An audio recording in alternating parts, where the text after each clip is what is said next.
very much, Minister. All right, we're going to get started on the presentations for today, everybody. The first presentation that we're having is about West Arnhem Waste Strategy and Vision, and it's a double act. We've got two presenters on this one. Chris Kelly, Chief Operating Officer for West Arnhem Regional Council, and Nick Walker, NT Manager of Veolia, doing a joint presentation on West Arnhem Waste Strategy and Vision. If you wouldn't mind putting your hands together and welcoming the guys up to the front.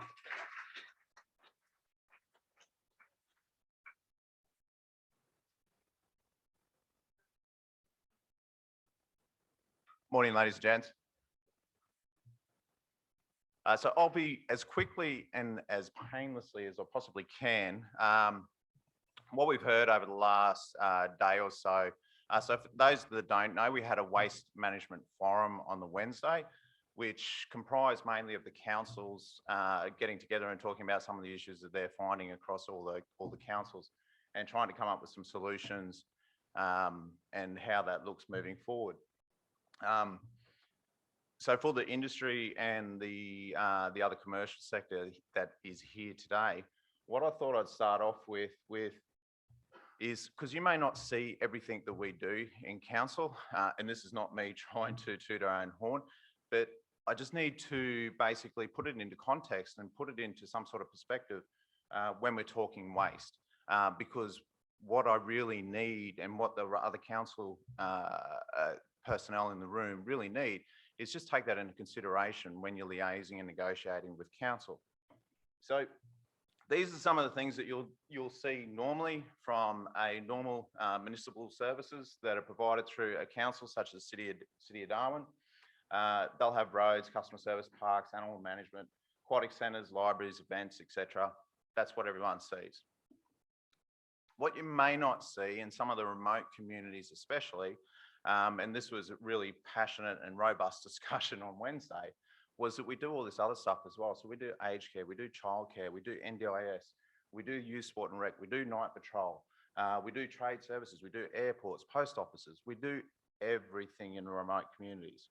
So when you're looking at the waste component, it is a really, really small component. So again, to the industry and to the commercial sector, when you're liaising with us, please be mindful of that, because if we've got a burst sewage pipe or we've got a woman and child that needs to be removed from community for emergency services or reasons, waste is probably not at the priority list at that particular point in time.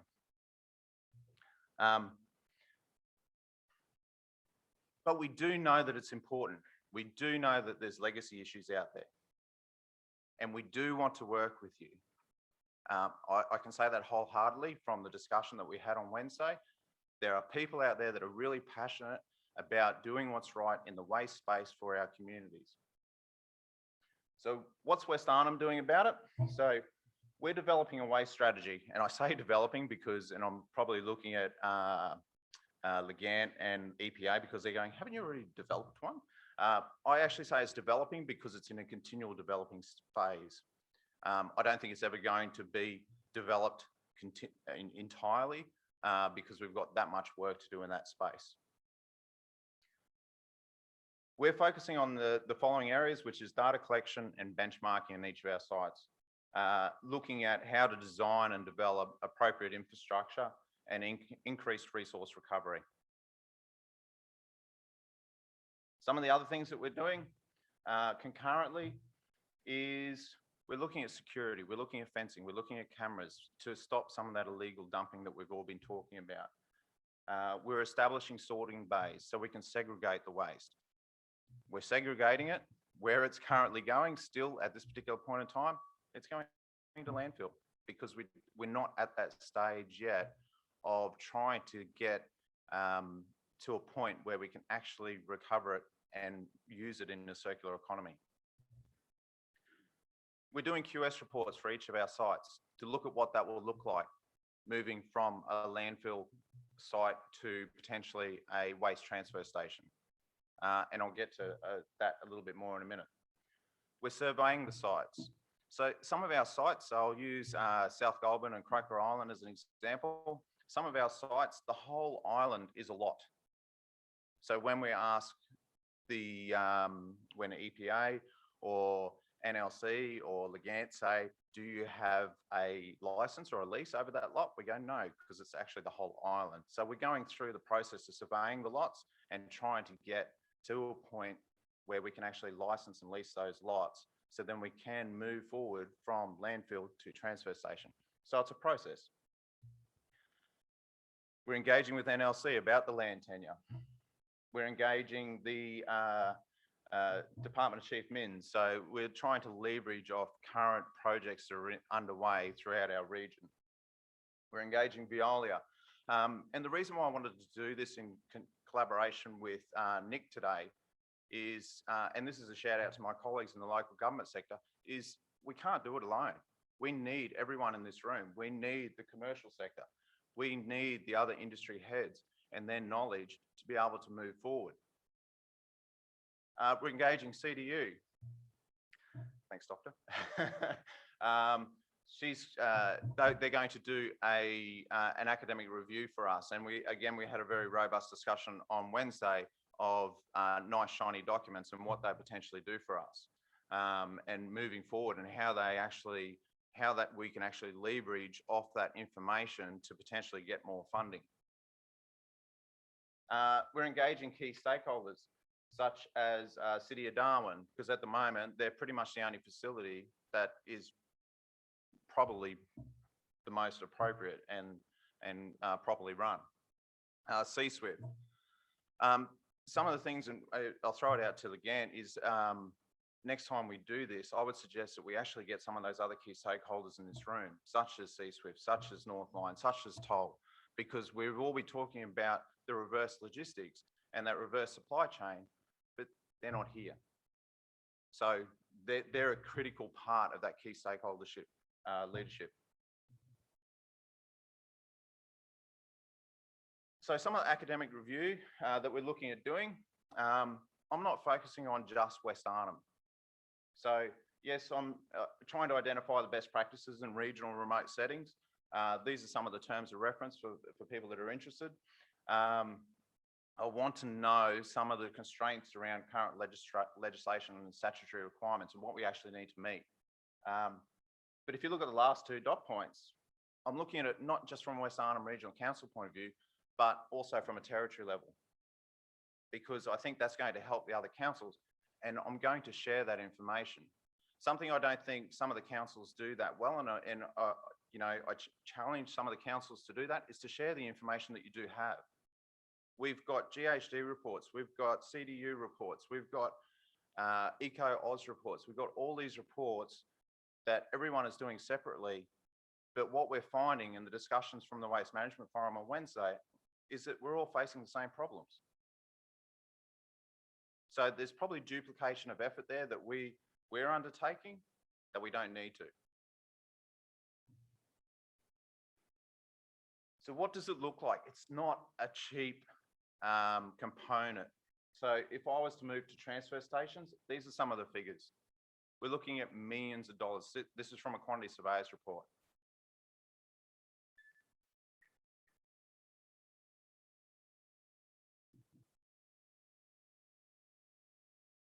So some of the opportunities that I see in this space is that we have large organisations such as Veolia and other industry leads. They do have a corporate social responsibility.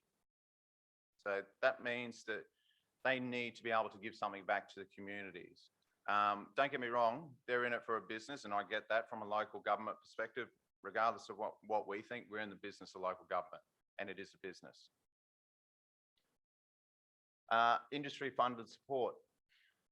So we've got various stewardship schemes, trying to navigate through those 17 or 19 stewardship schemes for the people that were presenting yesterday. For some of our guys on the grounds, for some of my council services managers, they're just like, how do I navigate through this? So this is where guys like this come into to an organisation such as West Arnhem Regional Council and provide us support to help navigate through that. Federal funding, we heard yesterday, there is millions of dollars out there, particularly in this space right now for waste. We can leverage off that if we've got the right people sitting at the table.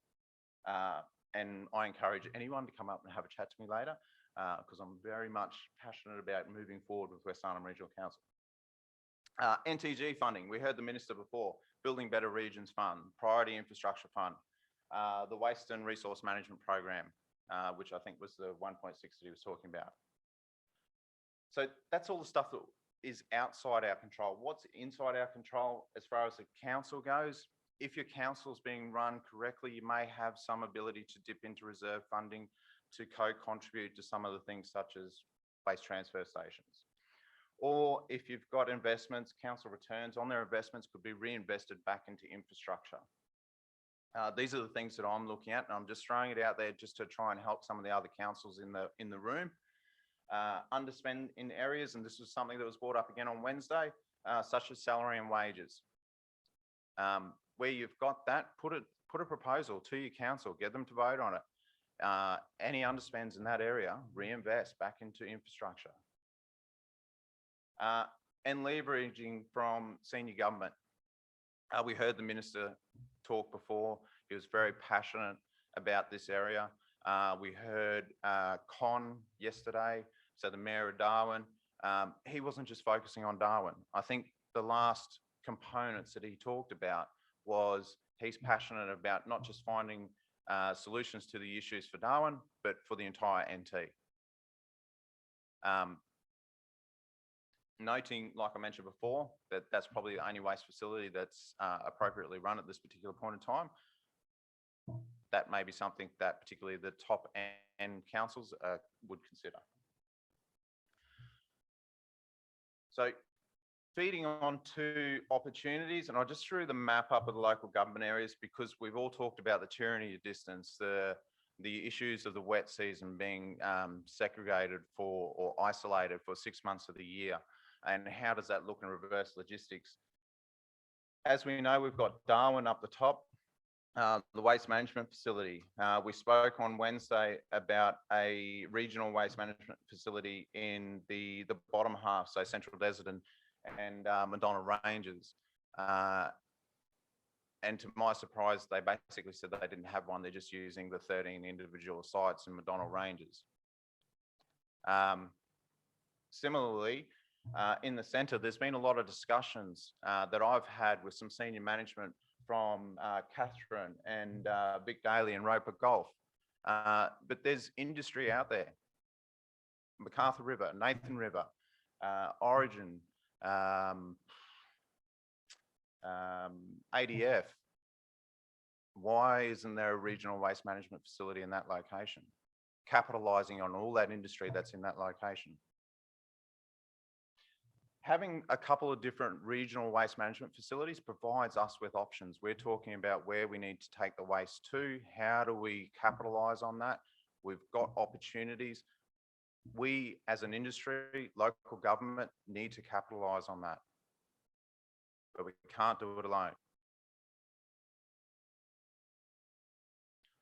So I'm going to throw over to Nick now, because what he's going to talk to is he's going to talk to some of the findings. So when I engaged Nick and his team, the challenge for him was to come up with some sort of business model that could actually work for West Arnhem Regional Council. If we look at West Arnhem Regional Council, we've got a bit of everything from all the other locations. So we've got the tyranny of distance. We've got communities that are isolated through the wet season completely, shut off. We've got coastal communities and islands, similar to what Tiwi Island face. So we have a little bit of everything. Yes, we don't have 13 communities, we've got 5, but we've got a bit of everything.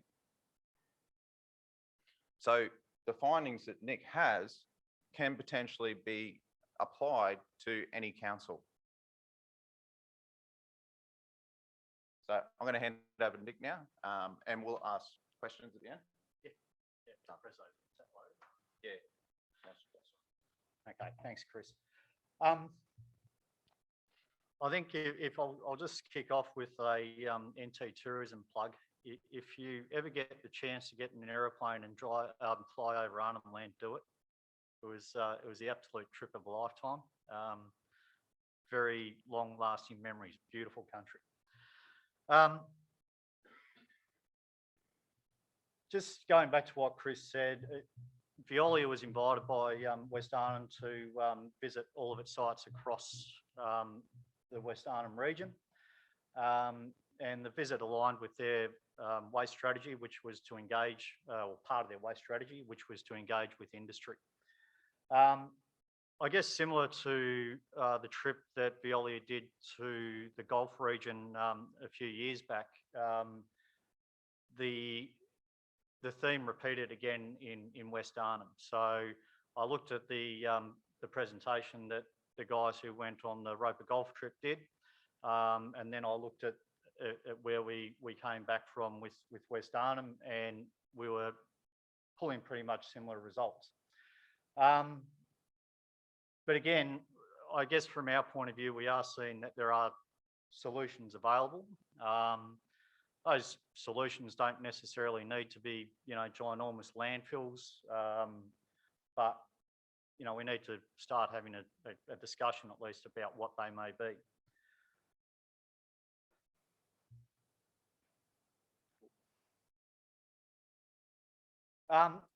So I think, and again, on what Chris touched on, if I was to go and look at what's working in those communities, they're doing a lot of things right. They've got a lot of community service managers that, if you look at their facilities, they're getting good segregation at the front end of their facilities. There's steel stockpiles, there's batteries that are segregated, there's car bodies that are segregated, e-waste, white goods. So I guess if you looked at that from a pure transfer station point of view, these guys are doing a pretty good job. And then when you speak to them, they're going, yeah, we are, but what do we do now? We need some help. We've got all this stuff here. We've got it sitting in situ. We've done the front end segregation work. The facilities are actually pretty clean, neat and tidy. But they're saying, I've got all this stuff here. What am I going to do with it?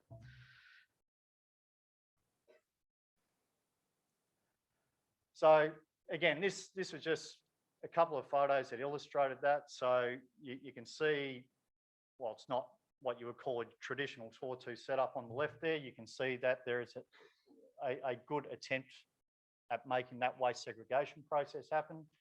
And again, you can see the steel that's getting stockpiled in one of the facilities. Can't remember which one that was, but so again, as with any transfer station setup, you're talking your basic level stuff: better signage, improved traffic management plans, staffing the facilities permanently in order to encourage that waste diversion, properly constructed bin bays, covered bins, green waste, landfilling. It is really difficult for a company like Veolia to go out to these communities and see what's happening from a landfilling perspective, because it's not good, but it is the only option that is currently available. And then we'll look at how you remove commoditised materials from the community as well. You could potentially cost neutralise that. And also, instead of landfilling, can you remove some of that general waste from community? So again, if you look at these pictures from a landfilling perspective, that's not what any of us in this room want to see. It's not what any of us in this room want to be doing. And that is the practice that we need to get out. So in the case of West Arnhem, some of the recommendations that we'll be going to council, and please just keep in mind that this is currently a live report, so it will be submitted to Chris for him to distribute as he so chooses. But some of the recommendations in the report are going to be to cease landfilling and replace that with transfer stations that utilise covered bins and sawtooths. Utilisation of both sea and land backloads. The private sector is transporting the waste in. They can be contributors to taking it out. So again, and I've heard this discussion at previous symposiums, and I've heard it again at this one. So, and Chris is right, the people that need to be in the room here today are the likes of Northline, are the likes of C-Split, Toll. They need to be in the room having this conversation. So I've reached out to some of those companies. Are they prepared to do it? Absolutely. What does it look like? It looks like social responsibility, good corporate social responsibility. Backloads can be considered if commodity prices at where they are at the moment, in a lot of cases, may offset the cost of those freight, that freight. We've currently got Pete's sitting in the room, you know, and Pete's have bio bins. I would encourage remote and regional councils to reach out to Pete's, have a chat to them about it. Because again, if you're dealing with putrescible waste in these communities, then bio bins may well be a solution for you. Have a chat to him.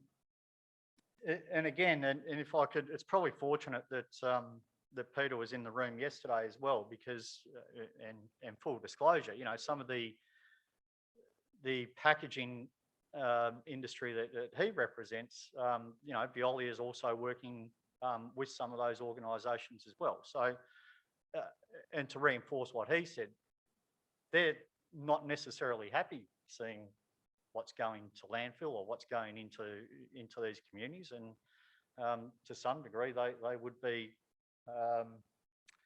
I guess, interested to see what the solutions could be. And again, on that transport issue, again, Peter Wosley sitting in the room. You know, Peter Wosley's running green waste from Shoal Bay down to Catherine out to Cunnamulla with a massive trailer.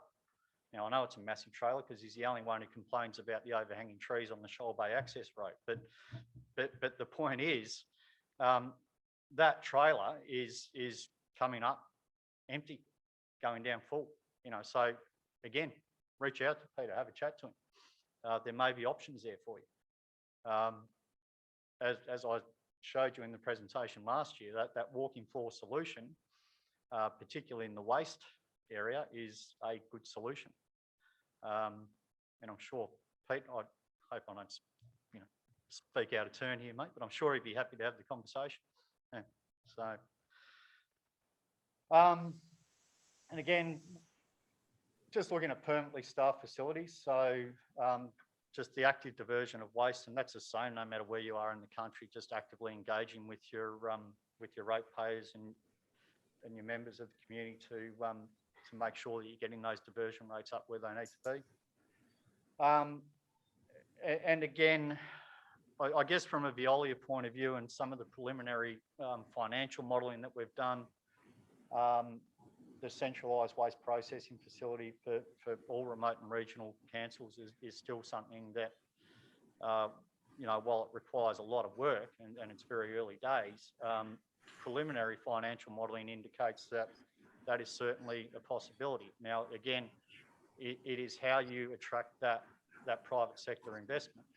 You know, so if I was to talk to you about where this sits on Veolia's agenda, well, it currently sits at an executive level in our head office. So there's a will and a desire, but we've and this was again the theme that came out of Wednesday, is that we've all got to pull together to achieve that outcome. And again, if I can just talk from I guess from a social responsibility point of view as well, and where that fits. I mean, Veolia believes it's got a role to play, you know, and that could be many different things. Again, as everyone has said in this room, as Rick has said, you know, as Gail has said, there's no one here who's going to stand up today and give you the single solution. But, you know, at least we're having the conversation. You know, if we're talking legacy waste, well, that's fine. Let's talk legacy waste. But what are we going to do with it when we find it? How are we going to treat it? So these, I guess, for companies like Veolia and from that corporate level, we're prepared to look at various solutions. We're prepared to engage with West Arnhem. We're prepared to engage with Roper Golf. We're prepared to engage with anyone who wishes to engage. Thanks.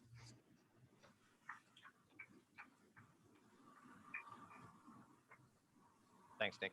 I guess we're just going to throw it open to the room. Are there any questions from us?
Yeah, so thanks for the question, David. I guess in terms of, you know, if I was to speak purely from a landfill perspective, and if Veolia was the owner operator of that landfill perspective, what's it going to take to kick off investment from Veolia?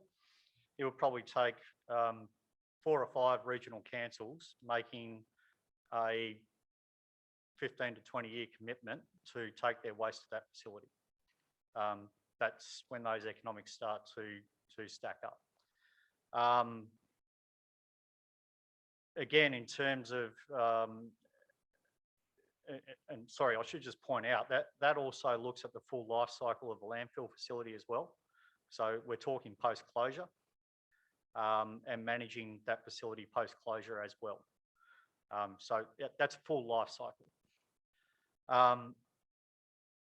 In terms of other options and the commercial viability of them, I can't stand here now and say, well, this is what is going to trigger an investment from Veolia. What I can say is if those facilities stay in the hands of the public sector, that you will promote greater investment from your private sector contractor the longer those contracts run, because it is easier for us and it gives us that certainty and it gives us the ability to commit assets to those contracts. Hope that answers your question. I'll also just like to advocate on behalf of the industry. So a lot of, and it's not just Nick, so some of the other commercial industry that I've spoken with, yes, they're a business and we need to put that lens on it when we're looking at any proposal. But the information, and I'll use Nick's as an example because he's presenting with me today, some of the recommendations are not all just Veolia driven. So they can come up with alternative proposals which benefits both organisations. Some councils out there, and I do get it, they will say, if commercial industry can make a buck out of it, we can make a buck out of it. And to be quite honest with you, that's great. However, I would throw out the gauntlet to say, do you have the expertise to run it? and engaging where you need to actually have your team and potentially partnering with either commercial or the not-for-profit or whatever it might be sector to make it happen. So there are, and I can talk to you offline about that as well, particularly with what we've done, but there are options there. Can I also just say, and particularly for remote and regional areas, you know, the City of Darwin has just spent $8.8 million on the construction of a new landfill cell. Now, they're going to put, you know, circa 1.5, 1.6 million tonnes of waste into that cell over the course of the next 7, 8, 9 years. Just because that's what the City of Darwin has spent, it doesn't mean that that replicates right throughout the Northern Territory.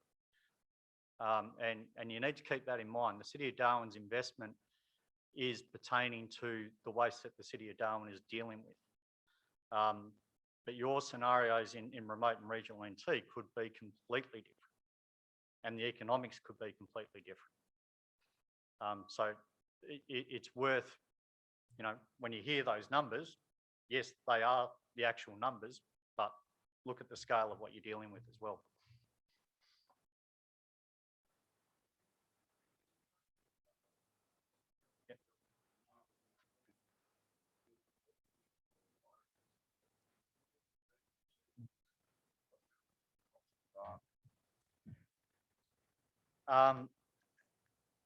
So look, I'll leave Chris to divulge that information, and as to whether or not he wishes to share it, he can. That will be a report that's presented to West Arnhem. So I'm not going to speak to cost. In Chris's case, the obvious solution has been to return to Darwin.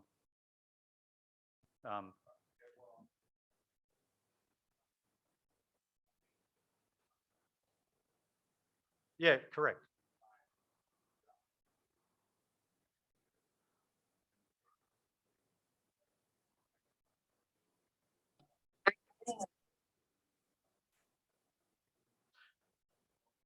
No, it's not.